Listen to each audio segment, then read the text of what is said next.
আজি আমি ডিগবৈত আহি ডিগবৈ সকলো ফাৰ্মাচিষ্টে আৰম্ভ কৰা ৱৰ্ল্ড ফাৰ্মাচিষ্ট ডে উপলক্ষে আমি আহি নিজকে খুব আনন্দ অনুভৱ কৰিছোঁ আৰু এই শুভ দিনত আমি সকলোকে শুভেচ্ছা জনাইছোঁ।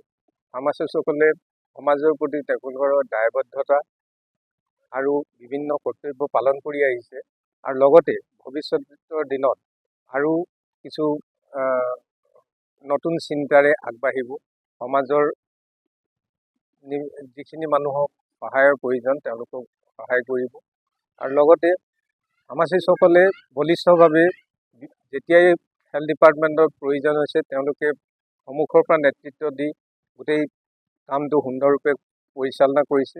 আমি ইয়াৰ উদাহৰণস্বৰূপে ক'ব পাৰোঁ যে ক'ভিডৰ সময়ত ফাৰ্মাচিষ্টসকলে তেওঁলোকৰ নিজৰ জীৱন বিপদাপন্ন কৰিও যিসকল ক'ভিডক কেনেকৈ ৰক্ষা কৰি ক'ভিড পেচেণ্টক কেনেকৈ ৰক্ষা কৰিব পাৰে এই ক্ষেত্ৰত তেওঁলোকৰ যি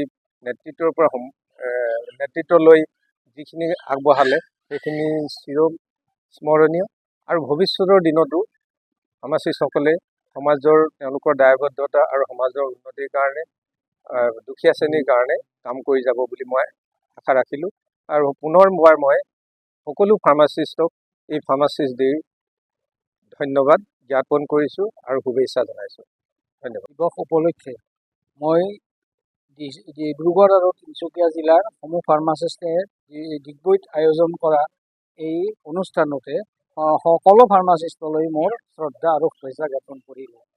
আমাৰ অসম তথা ভাৰতবৰ্ষৰ জনসাধাৰণে ফাৰ্মাচিষ্টৰ পৰা যি ধৰণে উপকৃত হৈ আহিছে, ফাৰ্মাচিষ্টে আমাৰ যিটো চিকিৎসা বিজ্ঞান বা হেল্থ কেয়াৰ ছিষ্টেমত এটা পৰ্দাৰ আঁৰত থাকি বিশেষ ভূমিকা পালন কৰিছে। বিশেষকৈ ঔষধৰ ব্যৱহাৰ অপব্যৱহাৰৰ সম্বন্ধত তেখেতসকলে যি ধৰণৰ এটা ভূমিকা পালন কৰি আহিছে আৰু জনসাধাৰণৰ স্বাস্থ্য ৰক্ষাত যৎপৰোনাস্তি চেষ্টা কৰি আহিছে, এইখিনি বৰ উল্লেখযোগ্য কথা আৰু সকলোৱে এইটো মনত ৰখা উচিত যে ফাৰ্মাচিষ্টৰো সমাজত এটা ডাঙৰ ভূমিকা আছে আৰু তেওঁলোকে সৎভাৱে নিৰপেক্ষভাৱে আৰু যৎপৰোনাস্তি জনসাধাৰণৰ স্বাস্থ্য সেৱাৰ প্ৰতি উৎসৰ্গিত হৈ আছে আৰু এনেকৈ সদায় থাকক আৰু ফাৰ্মাচিষ্টসকলে সদায় যেন জনসাধাৰণ আৰু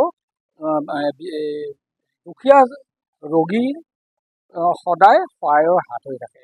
মই এইখিনিয়ে কামনা কৰিলোঁ আজি বিশ্ব ফাৰ্মাচী দিৱস।